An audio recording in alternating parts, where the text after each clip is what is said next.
우리 남성들이 가지고 있는 어떤 그 센 척하는 게 있습니다. 좀 허세라 그럴까요? 그리고 눈물도 함부로 사람들 앞에 보이지 않습니다. 아버지는 숨어서 우는 분이 아버지다. 웃는 것도 굉장히 인색합니다. 잘 안 웃어줍니다. 그냥 아주 점잖게 계시는 게 아버지일 수도 있고 그렇습니다. 그런데 가끔 이렇게 허세를 부리는 그 아버지를 잘 이해를 못해가지고 배우자나 자녀들이 그걸 액면 그대로 받아들이고 막 이상하다 그러고 면박을 주고 막 그러는데, 사실은 속에 깊은 곳에 아버지의 남모르는 그런 눈물도 있고 사연도 있고, 내가 말을 안 하는 이유가 사실은 이렇게 참고 있는 거지, 진짜 말을 다 하면 더 큰 일이 일어나니까 참는데, 그걸 보고 모르고 그냥 말 안 한다고 또 야단도 치고 막 이러는, 굉장히 남성들이 힘듭니다, 여러분. 그죠? 그래서 오늘 제가 영상을 하나 보여드리겠는데요. 시골에 그 옛날 우리 아버지 모습 한번 보시면 여러분이 공감이 되시는 부분이 있을 것 같습니다. 할머니, 전 할 말 있고 하서 아들인데. 하지. 우리 가정은 군인 집안이다. 상사 하나, 중사 하나, 병장 둘. 다 합치면 계급이 높다. 나는 군대 가겠지. 확실히 국가 봉사도 잘하고 몸도 주의하고. 애비, 너는 1등 상사지만은 2등, 3등, 4등, 5등 후배들 잘 보살펴주고 좋은 사람들. 내가 6.25 때 포항전투, 안강전투, 낙동강전투 이 얘기 많이 들었다. 나도 참전해야 주는데 그때 바쁜 일 있어가지고 참전 못했다. 나라에 바치라고 키운 아들을 빛나는 싸움터로 보내야 올 때 눈물을 흘릴 손냐 우는 얼굴로 깃발을 흔들었다 새벽 정거장. 국민 여러분 충성! 군대도 안 가더냐 뭐 중성은 뭐 저렇게 바로 면박을 주면 안 되는 거예요. 네. 우리 남성들 그 아버지, 남편 굉장히 센 것 같지만 사실은 약합니다. 마음이 굉장히 여리고 또 마음이 약하다 보니 겉으로 센 척하고 그러는데, 그런 부분에서 우리 남성들이 여러 가지 역할들을 감당하느라고 애쓰지 않습니까? 뭐 직장인으로, 또 교회에 오시면 또 직분자들로서, 또 집안에서 하여튼 여러 가지 역할들을 하고 있는데, 그 중에서 아버지 노릇하는 게 참 쉽지가 않은 것 같습니다. 네. 우리가 오늘 다윗에 대해서 역대기를 통해서 공부하고 있는데, 여러분 다윗은 그 타이틀이 굉장히 많죠. 일단은 왕입니다. 다윗 왕이죠. 그리고 이분은 목자이기도 했습니다. 양을 치는 목자이기도 했고요. 그리고 전쟁의 용사입니다. 전사, 용감한 군인이었습니다. 그런데 이분이 그런가 하면 시를 읊는 시인이었습니다. 악기를, 하프를 연주하는 음악가였습니다. 그리고 이분은 춤도 췄잖아요. 아주 뭐 대단한 그 음악적인, 예술적인 이런 부분들이 많이 있는. 근데 이 다윗은 더더군다나 뭐였을까요? 아버지였습니다. 왕이면서 아버지가 된 왕인데요. 오늘 우리 그 본문의 제일 끝에 43절에, 역대상 16장 43절에 이런 대목이 있습니다. 이에 뭇 백성은 각각 그 집으로 돌아가고 다윗도 자기 집을 위하여 축복하려고 돌아갔더라 그랬습니다. 여러분, 다윗도 자기 집을 위해서 축복하려고 돌아갔다. 집에 돌아가서 가장으로서, 아버지로서 그 자녀들을 축복하는 그 일을 위해서 돌아갔다 그랬습니다. 그러면 여러분, 축복했다 그랬는데, 축복이라는 것은 하나님께 복을 빌었다 이런 뜻이잖아요. 그래서 하나님이 계시고 그리고 가정이 있고 자녀들이 있는데 그 가운데서 축복했다. 하나님께 이 가정을, 패밀리를 위해서 복을 빌었다 하는 그런 면에서 이 아버지는, 다윗은 제사장적 역할을 하고 있다, 이렇게 말할 수 있습니다. 제사장적 아버지. 이 가정의 제사장은 누구라고요? 아비가, 이 다윗이 이 일을 감당하고 있습니다. 그런데 뭇 백성들과 함께, 그들도 함께 돌아왔다. 다윗도 여러 아버지처럼 똑같이 아버지의 역할을 그 가정에서 감당했어야 했다, 이렇게 말을 하는 거죠. 근데 지금까지 뭐 하고 있다가 이제서 집에 돌아왔습니까? 그동안 다윗이 어디서 뭘 했나요? 백성들과 함께 뭘 했던가요? 네, 그 16장 오늘 43절인데 저 앞에 1절부터 3절의 내용을 보시면 거기 다윗이 주어로 계속 나오는 대목이 있는데, 여호와의 이름으로 백성에게 축복하고 그랬습니다. 백성들을 축복하는 일을 다윗이 했다 그랬죠.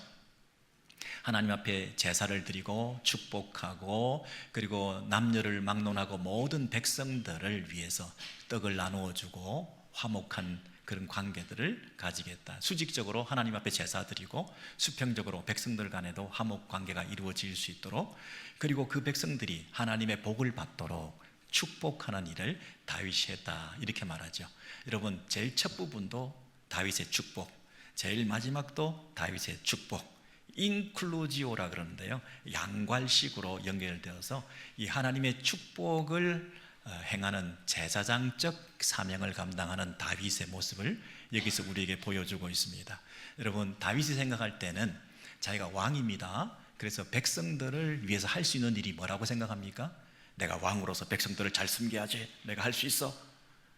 내가 할 수 있는 최선의 것은 뭐라고요? 하나님의 복을 구하는 것이다. 내가 가정의 애비다. 내가 아버지 노릇을 하기 위해서 이 가정을 위해서 내가 할 수 있는 최선의 길은 뭐라고요? 유일한 길은 뭐라고요? 내가 허세를 부리고 나를 따라라, 내 애비야, 뭐 이렇게 센 척하는 것이 아니라 겸손하게 하나님께 복을 구해서 이 가정에, 이 자녀들 가운데 하나님의 은혜가 임하기를 원하는 것, 이게 가장으로서 또 왕으로서 제사장적 역할을 하는 이것이 가장 최선의 나라 섬김이고 가정에서 애비 노릇하는 것이다, 이런 개념을 갖고 있었다는 것입니다. 여러분, 오늘 이 시대에 아비 노릇은 잘하고 계십니까? 내가 부족해서, 돈이 없어서, 건강하지 못해서. 여러분, 이 시대에 이 교회의 지도자들이나 나라의 정치인들이 자신의 역할을 잘 하고 있을까요? 뭐가 최선의 길일까요? 뭐가 나라를 섬기고 가정을 섬기는 최선의 길일까요? 하나님의 복을 구하는 거 아니겠습니까? 하나님의 은혜를 입는 것만이 우리 가정을 살리고 이 나라를 살리는 길 아니겠습니까? 그런 면에서 이 글을 읽고 있는 독자들은 굉장히 감동을 받았을 거예요. 이 행간에 이 구조적으로 여기서 강조되고 있는 것은 다윗이 축복하는 것인데, 그것이 가정이나 또 나라나 할 것 없이 하나님께 은혜를 구하는 이런 방식으로 국가를 통치해 나가는 이 지도자야말로 정말 우리에게 필요한 이상적인 인물이다. 우리가 가야 될 방향도 이것이다. 우리가 본받아야 될 모습도 바로 이것이다. 2025년 아버지 주일에 본받아야 될 애비의 모습은 바로 이것이다. 2025년 이 세계 정세가 불안한 가운데서도, 혼란스러운 이 세상 가운데서도 우리가 추구하고 의지하고 우리가 앙망하고 우리가 엎드려야 될 대상은 바로 우리 하나님이시구나. 이 땅에 하나님의 은혜가, 하나님이 주시는 복이 임해야 되는 것이 우리가 해야 될 일이구나. 여러분, 그런 생각을 하지 않았겠습니까? 여러분, 그도 그럴 것이, 당시 이 포로 귀환에서 성전 재건 사업을 하고 있는 그 남유다를 중심으로 한 이스라엘 백성들 입장에서는 이제 우리가 뭘 해야 되지, 어떻게 살아야 되지 하는 면에서 그동안 오랫동안 포로로 잡혀갔다가 이제 돌아오지 않았습니까? 돌아오게 된 것도 자의로 돌아온 것도 아니잖아요. 고레스 칙령에 의해서, 새로운 식민지 정책에 의해서 너희들 고향으로 가도 좋다 하는 거기에 등 떠밀려서 이제 돌아오게 되었습니다. 막상 돌아와서 보니까 그 유대 땅에 성전은 무너졌습니다. 성벽은 파괴되었습니다. 경제적인 모든 기반이 다 해체된 상태에서 어디서 무엇을 어떻게 해야 우리가 먹고 살 수 있을 것인가, 이 나라의 재건은 어떻게 가능한 것인가, 이런 혼란스러운 상황에 이 본문을 대하게 된 거 아니겠습니까? 여러분, 그런 경제적인 황폐함 뿐만 아니라 관계적인 면에서도 굉장히 혼란스러웠습니다. 왜냐하면 돌아와서 보니까 잔류파가 있었습니다. 여러분, 포로로 잡혀갈 때는 주로 뽑혀간 사람들이 엘리트 집단들입니다. 그렇죠? 엘리트 집단들이 포로로 잡혀갔는데 남아있는 사람들은 주로 가난한 하층민들이 많이 남아있었거든요. 그래서 그 남아있던 잔류파들과 갔다가 다시 돌아온 이 귀한 한 사람들 사이에 보이지 않는 텐션이 있었겠죠. 쟤네들은 어디 가서 뭘 하다가 돌아왔나, 니들은 여기 있으면서 뭘 했나, 서로 하는 그 어떤 기득권 싸움을 하지 않았겠습니까? 그것도 한쪽은 조금 경제적으로 궁핍한 사람들이고 계급적으로 하층적인 인물들이고, 엘리트들은 갔다가 돌아왔는데 뭔가 자기들이 또 주도권을 가지고 리더십을 행사하려고 했을 때 서로 약간의 긴장이 있지 않았겠습니까? 거기다가 혈통적인 문제까지, 우리 사마리아의 중심에서 북쪽에서 이 타 인종들이, 타 민족들이 들어와서 서로 혼혈적인 이런 입장에서 이 돌아온 사람들 입장에서 볼 때는 그들을 이방인들처럼 여기며 하나의 단일 민족으로 받아들일 수 없는 그런 어떤 혐오스러움이 있다 보니까, 여러분, 성전을 재건한다고 했을 때도 그들이 우리가 도와주겠다 사마리아 사람들이 얘기를 했을 때도 거절했습니다. 돕지 마라, 너희들하고는 일같이 못한다. 그랬을 때 그 거절을 느꼈던 그 사람 입장에서는 이제 그냥 가만히 있는 것이 아니라 성전 재건을 방해까지 했습니다. 그래서 이 반대파, 찬성파, 거기다가 이 예언자들, 선지자들을 중심으로 하는 성전이 무너져도 좋다, 성전이 무너져야 정신 차린다, 제들을 지적했던 그런 급진적인 개혁적인 이런 입장에 있는 사람들과, 그리고 성전을 보수하고 기득권을 지키는 성전 중심의 그 문화를 지탱하려고 하는 제사장적 그런 분위기들과, 이렇게 서로 다툼과 갈등이 다양하게 있을 수밖에 없는 그런 분위기에서 성전을 지어라 말라, 먹고 사는 게 급한데 성전 지어서 뭐 하랴, 성전을 짓지 않으면 안 된다, 이런 여러 가지 다양한 색깔들이 있는 그런 분위기에서 갈기갈기 찢어져 있는 이 갈등 관계를, 이 혼란한 공동체를 어떻게 하면 수습할 수 있을 것인가 하는 그런 안타까움 속에 있는 이 독자들, 청중들의 입장에서 오늘 본문을 딱 받아들였을 때, 다윗이 시사하는 바가 굉장히 많은 인물이구나.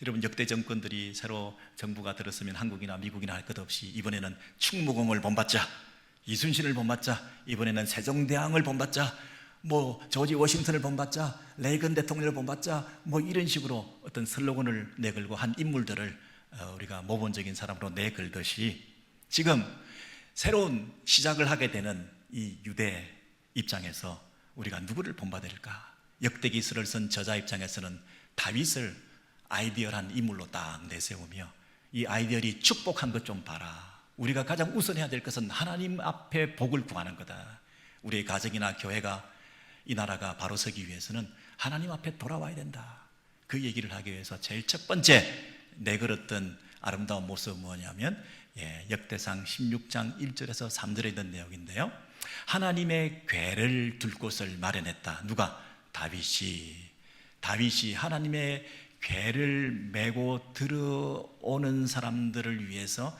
그 장막을 만들어 놓고 그곳에 하나님의 궤를 2개 만들었다, 이렇게 되어 있죠. 여러분, 하나님의 궤라고 하는 것은 하나님의 임재를 상징하는 것이죠. 하나님이 우리와 함께 하신다 하는 사실을 가시적으로, 상징적으로 보여주는 것입니다. 여러분, 그 상자, 하나님의 궤가 물질적으로, 기계적으로, 자동적으로 하나님이 저절로 그곳에 계신다는 뜻이 아니라, 그것을 통해서 사람들이 하나님이 우리와 함께 하시는구나 라고 하는 것을 교육적인 차원에서 느낄 수 있도록, 그 임재의식 가운데 살아갈 수 있도록 하는 하나의 장치로서 하나님의 궤를 그 가운데 모시겠다, 그렇게 얘기를 한 거죠. 그 하나님의 궤를 메고 들어왔다, 이렇게 되어 있죠. 그동안은 하나님의 궤를 잘못 모시고 들어온 적이 있습니다. 수레에다 태워가지고 그 하나님의 궤를 들고 들어오다가 큰 화를 당하지 않았습니까? 근데 이번에는 그 율법에 약속한 말씀대로 하나님의 궤를 다 메고 들어왔다. 그래서 그 궤를 가운데 두고 예배를 드리고 그 궤를 중심으로 이스라엘 백성들이 살아가는, 그래서 하나님 중심 사상, 우리 가운데 하나님이 계신다 하는 그 의식, 그것을 제일 먼저 일깨워주는 방식, 그것을 통치 원리의 제1 원리로 삼았다는 것입니다. 다윗은 한 나라의 일반적인 왕이 아니라 신정국가의 하나님의 대리 통치자로서의 왕 아니겠습니까? 그래서 세상 사람들 가운데 왕권 신수설이라고 하는 그런 학설도 있지 않습니까? 왕권이라고 하는 것이 하나님으로부터 받았다라고 하는 그런 세큘라 이 세상의 어떤 그 학설에 의해서도 이게 인간이라고 하는 것은 왕이 다스리는데 그 왕은 인간이 아니다.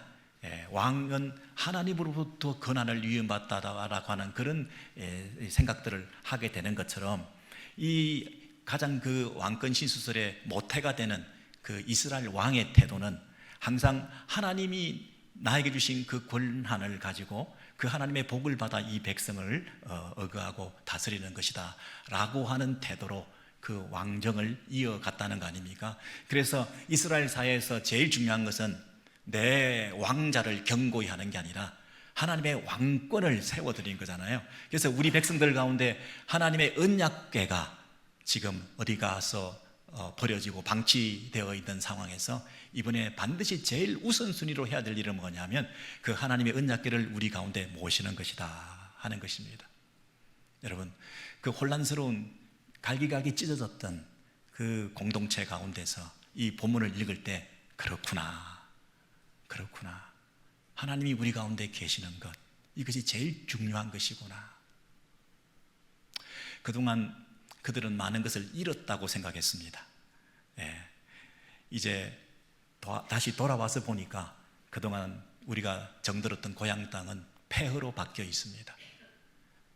우리 옛날에 그 삶의 터전은 다 무너지고 다 잃어버렸습니다. 그런데 이 포로기환에서 돌아온 사람들 입장에서는 이제 그 바벨론 땅에서 나름대로 정착하고 안정감을 누리고 1세대, 2세대, 이민 1세대, 2세대까지 흘러가는 그런 상황에서 갑자기 포로귀환하게서 돌아오게 되었을 때 그나마 조금 쌓아놓았던 것도 그 땅에 다 버려두고 왔거든요. 다 잃어버리고 돌아와서 보니까 옛날 것 다 없어지고, 그리고 갑자기 오게 되니까 조금 쌓아놨던 것이 다 놔두고 돌아오게 되는, 미국도 한국도 내가 뒀던 거 다 잃어버리게 되고 그나마 쌓아두었던 거 다 포기해야 되고, 이렇게 이런저런 상황 속에서 지금 내가 손에 가진 것이 아무것도 없다. 왔다 갔다 하다 보니 다 잃어버렸다. 아이들도 누구의 엄마 이렇게 부르는 상황에서 내 이름도 잃어버렸다. 이 가정에서 내가 상실감을 많이 느끼고 애비로서 내 자리도 없어졌다. 여러분, 이런저런 잃어버린 게 너무나 많은, 너무나 후회스럽게 생각하는 이런 상황에서 이제 이스라엘 백성들이 포로기환에서 돌아왔는데 모든 것을 잃어버린 상황이 되었지만 하나님이 우리와 함께 하신다. 하나님이 우리와 함께 하시면 내가 모든 것을 가진 것이다. 다시 시작할 수 있다. 다시 시작할 수 있다. 여러분, 하나님의 궤를 그 공동체 안에 모시고 라고 할 때 그것이 주는 위로와 확신이 얼마나 큰 것이었겠습니까? 여러분, 이런 위로가, 하나님 우리와 함께 하신다는 그 확신이 주는 그런 엄청난 위로가 저와 여러분 가운데 있게 되기를 소원합니다. 모든 것을 잃어버렸다 하는 그 상실감 속에서도 하나님이 우리와 함께 하시는 그 충만함으로 여러분 다시 시작하는 그런 은혜가 있게 되기를 원합니다. 여러분, 그렇습니다. 이스라엘 백성들이요, 깜깜했습니다. 폭풍우가 몰아치는 어두운 밤이었습니다. 그리고 서로 갈기갈기 찢어져서 네 편 내 편 다투고 좌우를 분별할 수 없을 정도로 이렇게 어두운 그런 상황 속에서도 마치 폭풍우 치는 그 한밤에 먼 곳에서 등대의 그 불빛을 바라보며 노져 왔더니 각자 그저 다른 고통 속에서도 각자가 그 하나님에 대한 중심 사상, 우리 삶 가운데 하나님이 계신다 하는 그것을 전적으로 의지하고 열심히 하나님만을 앙망하고 바라보고 살아왔더니 이 밤이 물러가고 폭풍우는 물러가고 소망의 아침이, 평화로운 아침이 찾아오는 것처럼, 여러분, 비록 힘들지만 다양한 사람들이 모여서 다양한 색깔을 가지고 다양한 생각을 가지고 우리가 이런저런 어려운 가운데 놓여 있다 할지라도 우리 각자가 우리 공동체 안에 누가 계신다고요? 하나님이 계신다. 하나님을 중심에 모신다. 우리 가정에 누가 계신다고요? 하나님이 중심에 계신다. 그래서 흩어져 있는 가족들, 갈기갈기 찢어져 있는 친척들, 여러분, 그런 이민생활 가운데 어려움을 겪다 보니까 남을 돌아볼 수 없는, 여유가 없는 그런 상황 속에서도 우리의 마음이 힘들어 있지만 그래도 우리 가운데 누가 계신다고요? 하나님이 계신다. 하나님 한 분만을 바라보고 의지하고 하나님이 주시는 그 은혜와 복을 누리며 우리가 살아가는 것, 이것이 제1원리다. 두 번째는 이 하나님을 중심으로 우리가 살아가게 될 때 당연히 우리에게 자동적으로 일어나는 것은 뭐냐면 예배다 하는 것입니다. 여러분 생각해 보세요. 우리 가운데 하나님이 계신다. 그러면 그 하나님을 어떻게 한다고요? 예배하는 것입니다. 예배가 가장 중요한 것이다. 가장 우선해야 될 것이다. 여러분, 포로기 안에서 돌아왔는데 뭐부터 해야 되지?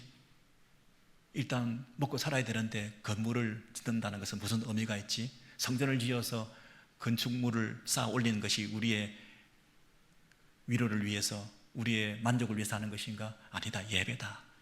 예배를 위해서 우리가 제일 우선해야 될 일이 뭔가? 그래서 여러분, 다윗이 성막을 만들고 하나님의 궤를 모시고 난 다음에 오늘 본문의 16장 4절 이하에 쭉 보시면 40절까지라고 하는 긴 절 속에서 계속 얘기하는 거 뭐냐면 우리 가운데 계시는 하나님, 우리 가운데 계시는 하나님, 그분을 예배하자.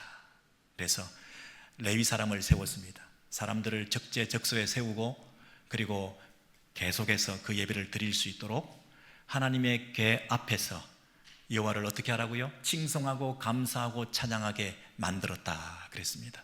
그리고 비파와 수금과 나팔을 불게 했다. 여러분, 날마다 섬기게 했다.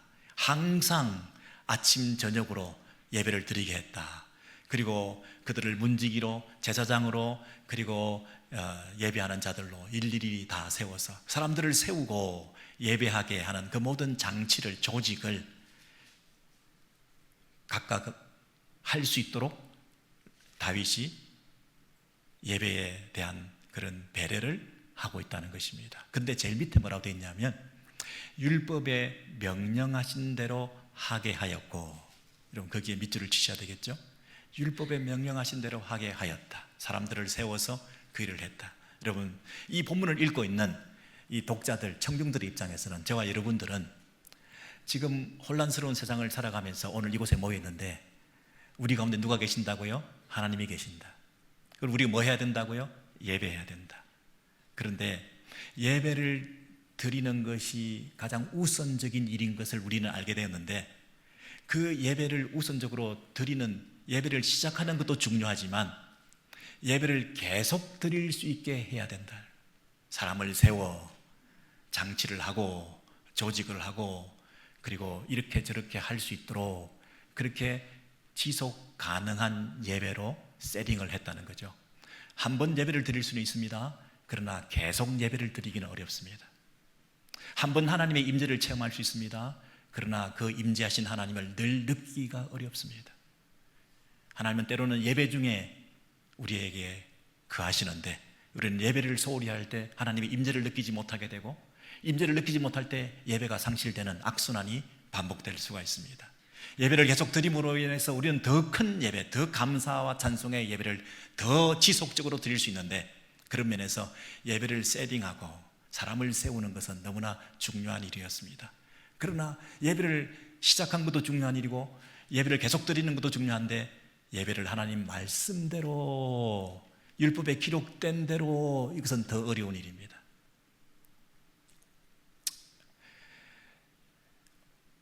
글을 읽고 있는 독자들은 이제 성전을 재건하고 이제 무엇부터 먼저 해야 되지? 라고 묻는 질문을 가진 사람들입니다. 갈등을 봉합하는 것, 이것부터 해야 될까? 먹고 사는 문제부터 먼저 해결해야 될까? 여러 가지 생각들이 많았겠지만 오늘 다윗이 제공한 그 원리에 의하면 첫 번째, 하나님을 중심에 모시는 것이다.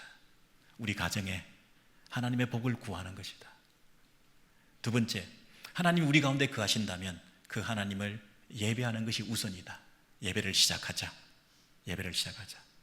예배를 시작만 하면 안 된다. 예배를 지속해야 된다. 예배를 계속할 수 있는 장치를 우리가 만들어야 된다.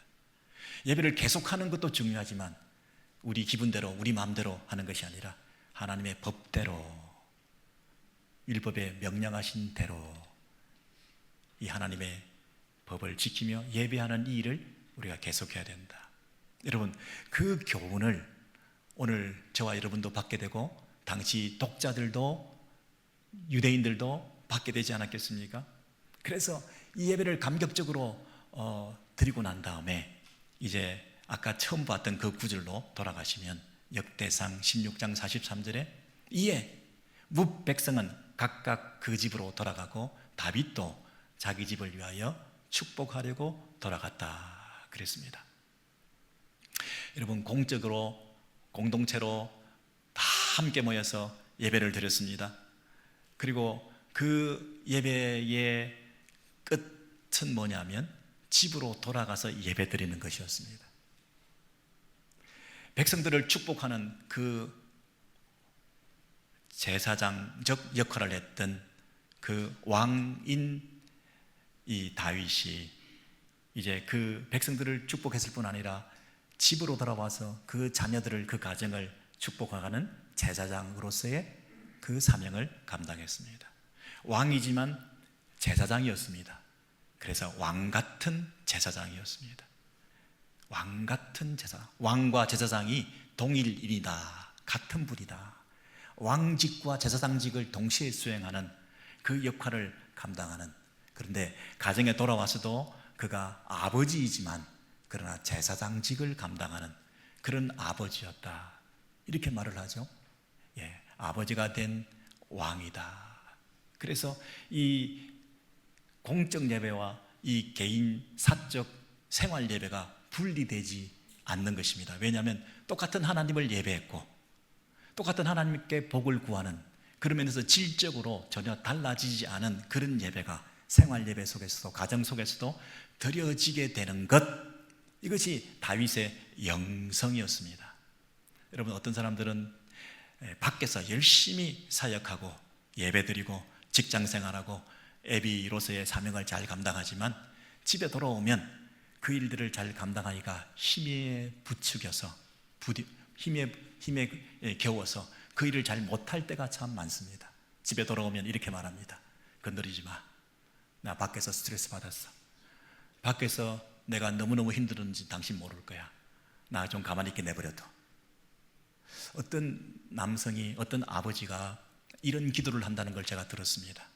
제가 밖에서 목사로서, 직장인으로서, 또 아비로서 밖에서 내가 열심히 일할 수 있도록, 사역할 수 있도록 하나님 힘 주십시오, 이렇게도 기도하지만, 두 번째로 내가 가정에서 사역할 수 있도록 여력을 남겨주시고 가정에서 섬길 때에 새 힘을 주셔서 피곤하지만 더 잘 감당할 수 있도록 하나님 나를 도와주세요. 이 두 가지 기도가 동시에 이루어지지 않으면 우리는 밖에서 힘들었다는 것을 핑계로 집에 돌아가 가지고 벌러덩 덜어 눕기를 하게 되지 않겠습니까? 벌컥 화를 내게 되지 않겠습니까? 털썩 소파에 들어 누워서 TV나 돌리고 있지 않겠습니까? 이것이 바울의 영성은 아니지 않겠습니까? 여러분, 우리의 그 아비로서의 가정에서의 그 사역의 태도를 가진다는 것은 얼마나 중요한지, 아버지 주일을 맞이해서 좀 편하게 쉽게 해드리고 싶지만, 오늘 배운 말씀을 통해서 본다고 한다면 오히려 우리가 더 경각심을 가지고 새 힘 주시도록, 가정을 더 잘 섬기도록, 하나님께서 능력 주셔서 더 아름다운 가정의 사역을 감당할 수 있는 그런 귀한 종이 될 수 있도록, 여러분, 이런 기도가 우리에게 새로운 기도 제목이 돼야 되지 않겠습니까? 그런 면에서 오늘 다윗은 우리에게 많은 것을 가르쳐 주고 있는데, 이 다윗이 기도하고 난 다음에 이제 그 결과가 어떻게 되었을까요? 공적인 예배에서 최선을 다해서 백성들을 축복하고 돌아와서 가정에서도 그 가정을 위해서 축복하고 아비로서의 역할을 감당했던 이 아비는 결국 생명이 끝나서 죽게 되지 않겠습니까? 다윗은 곧 생명이 끝나서 죽게 되는데, 오늘 역대상 16장 이후에 17장 11절 이하에 보시면 다윗이 생명의 연한이 차서 조상들에게 돌아가게 되면 이제 그 자녀들, 그 가정에 애비 노릇은 누가 한다고 얘기를 하고 계십니까?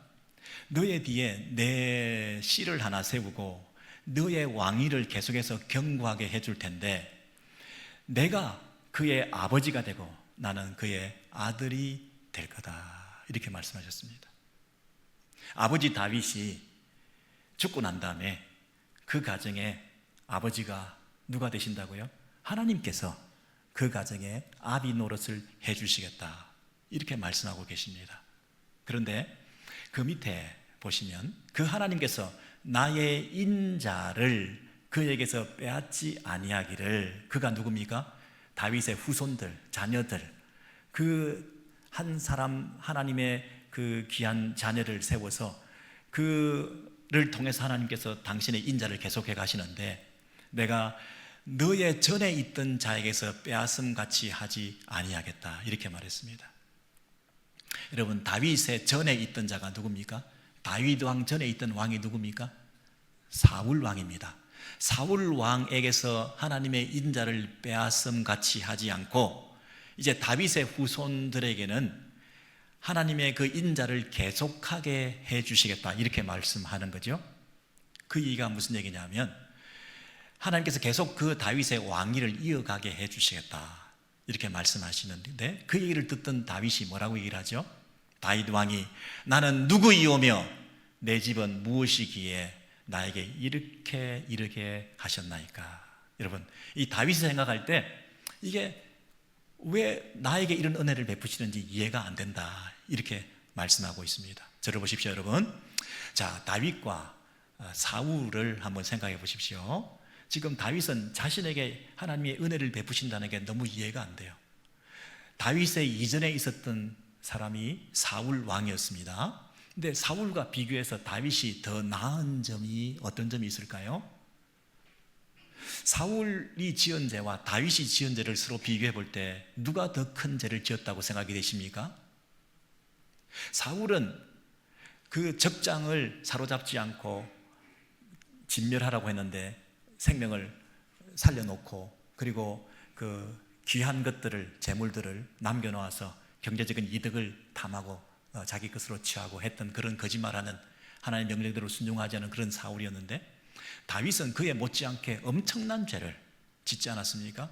예, 사람을 죽이기까지 하면서 자신의 죄를 은폐하는 그런 일들을 범했던 그 다윗의 입장에서 우리가 볼 때, 아, 이게 결코 사울과 다윗을 비교해 볼 때 다윗이 작은 죄를 지은 것이 아니구나, 엄청난 죄를 다윗도 지었는데 어떻게 사울에게서는 하나님의 인자를 뺏어가고 다윗에게는 하나님의 인자를 뺏어가지 않는 일을 행하셨나이까? 하나님이여, 어찌 이런 일을 우리 집안에 나에게 허락하셨나이까? 이렇게 질문을 하고 있지 않습니까? 여러분, 다윗은 하나님의 은혜를 입었다, 사울에 비해서 하나님의 은혜를 입었다, 이렇게 생각을 한 거죠. 여러분, 다윗이 회개를 했습니다. 아주 시편에 보시면 다윗이 얼마나 애통하는 회개를 하고 철저히 죄를 뉘우치고 했는지 모릅니다. 그런데 그 다윗이 철저히 회개했기 때문에 이런 은혜를 입은 것입니까? 여러분, 땅이 적셔졌습니다. 땅이 적셔졌습니다. 그러면 비가 왔다는 증거죠. 비가 왔으니까 땅이 적셔진 거죠. 땅이 적셔진 것은 비가 왔기 때문이잖아요. 비가 오지 않았는데 땅이 적셔질 리가 없잖아요. 내가 회개했다고 하는 것은 하나님의 긍휼을 하심이 있었다는 거죠. 하나님이 은혜 베풀어 주셨기 때문에 내가 회개하게 된 거죠. 내가 하나님의 은혜 없이 내가 스스로 회개할 수 있었을까요? 비도 오지 않았는데 내가 땅이 적셔졌을까요? 내 안에 회개의 눈물이 흘렀다는 얘기는 하나님이 은혜를 베풀어 주셨다는 거죠. 여러분, 그게 뭐냐면 아버지라는 것입니다. 내가 너의 아버지가 되어주겠다. 여러분, 아버지는 기다려주시는 분이잖아요. 회개할 때까지 기다려주는 분이시잖아요. 탕자가 돌아왔기 때문에 그가 회복이 되었습니까? 기다려주는 아버지가 있었으니까 돌아오게 된 거 아닙니까? 우리 하나님이 우리의 죄를 향해서 책망하시고 그 죄에 대해서 즉각적인 보응을 하신다면 여기에 우리가 살아남을 사람이 아무도 없죠. 왕위가 계승될 리가 없죠. 사울과 다윗의 죄를 지었을 때 다윗이 사울보다 더 낫다라고 할 만한 근거도 없는데 그 다윗의 왕위가 계속되었다고 하는 것은 다윗의 후손들이 다 경건했기 때문입니까? 다윗이 죄를 안 지었기 때문에 그 공덕으로 그 후손들이 복을 받은 겁니까? 다윗이 더 큰 죄를 지었는데도 이제 다윗의 후손들에게는 하나님께서 아버지 노릇해 주시겠다. 아버지, 기다리는 아버지, 긍휼을 베푸는 아버지, 회개할 수 있도록까지 은혜를 베풀어 주시는 아버지. 그 아버지의 관계, 부자 관계 안에서 이 왕위가 지속될 수 있는 거 아니겠습니까? 이것이 우리가 계속될 수 있다는 것은 하나님의 은혜지, 우리의 경건과 거룩성 때문에, 우리가 다른 사람보다 좀 낫기 때문에 우리를 지켜주시는 게 아니지 않습니까? 지금 저와 여러분이 살아가고 있는 이유는 하나님의 은혜, 그것도 아버지가 하나님이시기 때문입니다. 하나님 아버지가 기다려주시기 때문에 우리가 지금도 회개하며 그 하나님 앞에 돌아올 가능성이 열리게 되는 것이죠. 여러분, 이 아버지 주일에 우리가 감격적으로 느끼게 되는 것은 하나님이 아버지가 되신다는 사실입니다. 아버지가 되신 왕, 오늘 설교 제목은 아버지가 되신 왕, 그것은 다윗 얘기가 아니었습니다. 아버지가 되신 참왕이신 하나님,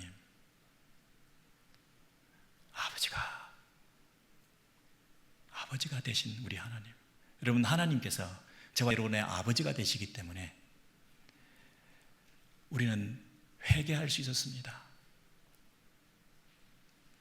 그 긍휼히 여겨주시는 하나님의 사랑 때문에, 그 기다려주시는 하나님 때문에, 한없이 하염없이 기다려주시는 그 아버지 하나님 때문에 우리가 여기에 있는 것입니다. 그런데 아무리 긍휼이 많으시다고 해서 죄가 없어지는 건 아니었습니다.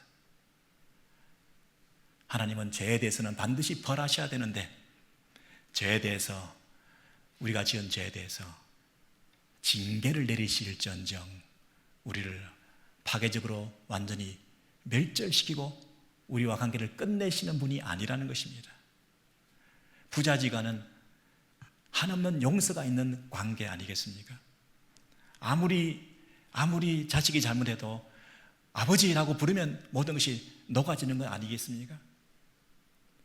우리 하나님과 우리 사이에는 부자지간이니 우리가 아무리 큰 죄를 지어도 그 죄 때문에 관계가 끊어지는 것이 아니라, 하나님 당신의 아들 예수 그리스도를 우리의 죄를 다 뒤집으시어서 죄값을 지불하게 했었으라도 우리의 하나님과의 언약 관계를, 부자지간의 관계를 끊지 않으시는 그 하나님의 한없는 사랑 안에 그 인자하심이, 그 헤세드적인 사랑이, 그 한없는 사랑으로 오늘도 저와 여러분 함께 하시기 때문에 우리가 이곳에 지금 있는 거 아니겠습니까?